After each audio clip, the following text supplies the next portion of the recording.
Praise the lord. I hope your all good by God's grace.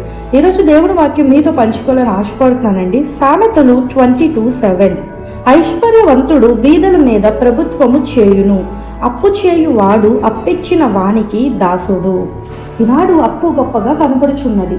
ఎందుకంటే అప్పు చేయకపోతే బ్రతకటమే కష్టమైపోతుంది. కాబట్టి అప్పు లేనిదే ఏ వస్తువైనా వాహనములైనా కొనలేమని, ఇల్లు కట్టలేమని మనం అనుకుంటున్నాం. కాబట్టి ప్రతి వారు అప్పు చేస్తున్నారు. ఇది అప్పుల ప్రపంచం. అప్పైనా లోనైనా ఒకటే కదండి. అయితే బైబిల్ ఇలాగ సెలవిస్తుంది.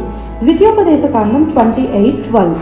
నీవు అనేక జన్ములకు అప్పిచ్చెదవు గాని అప్పు చేయవని దేవుడు వాగ్దానం చేసి ఉన్నాడు. అలాగే సామెతలు 22:7. ఐశ్వర్యవంతుడు బీదల మీద ప్రభుత్వము చేయును, అప్పు చేయువాడు అప్పిచ్చిన వానికి దాసుడు. అలాగే 1 Corinthians 7:23లో ఇలాగ వ్రాయబడి ఉన్నది. మీరు విలువ పెట్టి కొనబడిన వారు గనుక మనుషులకు దాసులు కాకుడి అని దేవుని వాక్యం హెచ్చరిస్తున్నది. కాబట్టి అప్పు చేయడము దేవుని చిత్తం కాదని, అప్పు చేయుట అవిశ్వాసమునకు గుర్తని, అప్పు చేయువాడు ఇతరులకు మాదిరిగా గాని దేవునికి ఇష్టడుగా గాని ఉండడని గుర్తించండి. 2 Kings 4:1-2. ఇక్కడ మనము చదివిన ఈ వాక్య భాగములో ఆ యజమాని అప్పు చేసి మరణించగా అప్పుల వాడు అతని కుమారులను పట్టుకొని వెళ్ళడానికి వచ్చాడు. అప్పుడు ఆ విధవరాలు చేసిన పని ఏమిటి? ఆమె దైవజనుడి యొద్దకు పరిగెత్తింది. ఆ దైవజనుడైన ఎలీషా, నా వలన నీకేమి కావాలనని అడుగగా ఆమె అప్పు తీర్చుటకు డబ్బు అడగలేదు గాని ఆయన యొక్క ప్రార్థనాపూరితమైన సలహాలను కోరింది. అప్పుడు ఎలీషా ఆమె మీద జాలిపడి ఆమెకు కొంత ధనము ఇచ్చుటకు ప్రయాసపడలేదు గాని నీ యొద్ద ఏమున్నదని అడిగాడు. దేవుడు ఎప్పుడూ కూడా మన వద్ద ఉన్న ఆ కొంచెం దానితోనే, మనకు కలిగిన ఆ కొంచెంతోనే దేవుడు మనల్ని దీవించాలని, ఆశీర్వదించాలని, ఆశ్చర్యకరమైన కార్యాలు మన పట్ల చేయాలని దేవుడు ఇష్టపడతాడు, ఆశపడతాడు. నేను దేని సహాయము చేత ఫరో యొద్దకు వెళ్ళాలని అనిన మోషేతో నీ చేతిలో ఉన్నది ఏమి అని దేవుడు అడిగాడు. కర్ర అనే మోషే జవాబు ఇవ్వగా, ఆ కర్రనే నేను వాడుకుంటాను, వెళ్ళు అని మోషేతో దేవుడు చెప్పాడు. మోషే ఆ కర్ర ఎత్తగా ఎర్ర సముద్రము 2 పాయలాయెను. ఆ కర్రతో బండను కొట్టగా మధురమైన జలములు ప్రవహించాయి. అలాగే ఎంతో ఎత్తున్న గొల్యాతును పడగొట్టడానికి దావీదుకు దేవుడు పరలోకపు విల్లుని ఇవ్వలేదు గాని అతని చేతిలో ఉన్న చిన్న రాళ్లను వాడి గొల్యాతును పడగొట్టడానికి శక్తినిచ్చాడు. అలాగే 5,000 మంది ప్రజలకు ఆహారం పెట్టవలసి వచ్చినప్పుడు వారికి కావాల్సిన ఆహారం కొనటానికి అప్పు తీసుకురమ్మని చెప్పలేదు కానీ వారి దగ్గర ఉన్న 5 రొట్లు 2 చేపలే అందరికీ సమృద్ధిగా పంచి 12 గంపల ముక్కలు మిగులునట్లుగా దేవుడు ఆశ్చర్య కార్యమును అక్కడ చేశారు. అలాగే ఇక్కడ ఈ విధవరాలిని వెళ్ళి ఇరుగు పొరుగు వారి దగ్గర ఉన్న పాత్రలు తీసుకొని తలుపు వేసుకొని నీ కుండలోనిది వారి కుండలో పోయమని చెప్పాడు. అంటే ఇక్కడ అర్థము, దేవుని ఆశీర్వాదములు కావాలంటే ఇరుగు పొరుగు వారితో సమాధానం పడాలి.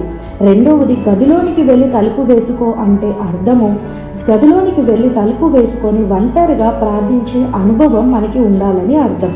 అలాగే కుటుంబ ప్రార్థన జరుపుకునే వారి ఇంట్లో సమస్యలకు, అప్పులకు తావుండదు అనే విషయాన్ని మీరు గ్రహించండి. అలాగే నీ కుండలోనిది వారి కుండలో పోయమంటే అర్థం, మనకున్న దాంట్లో ఇతరులకు పంచడం నేర్చుకోవాలి. ఇయుడి మీకు ఇయ్యబడునని వాక్యం సెలవిచ్చుచున్నది కదా. అలాగే ఎప్పుడైతే మనం ఇతరులతో సమాధాన పడతామో, ఎప్పుడైతే మనం ఒంటరిగా దేవుని యొద్దకు వెళ్ళి ప్రార్థిస్తామో, ఎప్పుడైతే మనకి ఉన్న దాంట్లో కొంచెం ఇతరులకు కూడా సహాయపడతామో అప్పుడు మీరు దీవించబడతారు, ఆశీర్వదింపబడతారు, అప్పుకు తావుండదు అనే విషయాన్ని ఇక్కడ మీరు గ్రహించండి. అలాగా ఎప్పుడైతే ఆ విధవరాలు ఆ దైవజనుడు చెప్పినట్లు చేసిందో అప్పుడు ఆమె కుండలోని నూనె ఇరుగు పొరుగు వారి కుండలన్నిటినీ నింపింది. దైవజనుని సలహా మేరకు ఆ నూనెను అమ్మి అప్పు తీర్చి మిగిలిన దానితో దేవుని దీవెనలు పొంది సుఖంగా జీవించింది అనే విషయాన్ని ఇక్కడ మీరు గ్రహించండి. అర్థమైందా? మరి ఈరోజు వాక్యం ఏంటున్న మీరు అప్పులలో ఉన్నారా? మీ అప్పు తీర్చుకొనుటకు మీ బంధువుల యొద్దకు, స్నేహితుల యొద్దకు, ధనవంతుల యొద్దకు వెళ్ళి కాళ్ళ వేళ పడి మరలా అప్పు అడుగుతున్నారా? లేక మీ అప్పును గ్రహించుకొని మోకాల మీద పడి నిన్ను విడిపించగలిగిన యేసే దగ్గరకు మొరపెట్టి దైవజనుల ప్రార్థన సలహాలను కోరుచున్నారా? ఎప్పుడైతే సమస్యల్లో ఉన్నప్పుడు, అది ఎలాంటి సమస్య అయినా, అప్పుల సమస్య అయినా, కుటుంబ సమస్య అయినా, శారీరక సమస్య అయినా, మానసిక సమస్య అయినా సరే, లోకం వైపు చూడకుండా సహాయం కోసం ఇతరుల వైపు వైపు చూడకుండా మోకాళ్ళ మీద పడి దేవుని మీద మాత్రమే ఆధారపడి దేవుని మాత్రమే ఆశ్రయించినట్లు అయితే తప్పకుండా మీకు జవాబు దొరుకుతుంది అనే విషయాన్ని గ్రహించండి. కాబట్టి ఈరోజు మీరు ఎలాంటి సమస్యల్లో ఉన్నా, అప్పుల్లో ఉన్నా, మనుషుల మీద ఆధారపడకుండా, సహాయం కోసం ఇతరుల వైపు చూడకుండా మీ గదిలోనికి వెళ్ళి ఒంటరిగా దేవునికి ప్రార్థించండి. తప్పకుండా ఆయన మీకు జవాబు ఇస్తారు. మీ ప్రతి ఒక్క సమస్యల నుంచి దేవుడు త్వరగా మిమ్మల్ని విడిపించును కాక. ఆమేన్. మిమ్మల్ని మీ కుటుంబాన్ని దేవుడు బహుగా దీవించి ఆశీర్వదించును కాక. ప్రార్థన.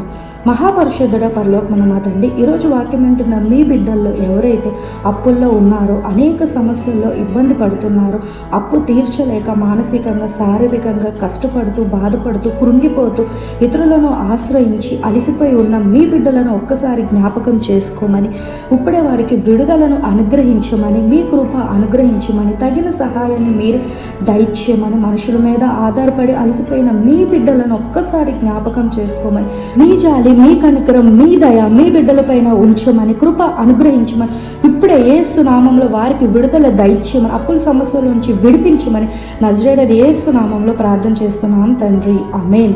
సమస్త మహిమ ప్రభువైన యేసుక్రీస్తునకే కలుగును గాక. Amen. God bless you all.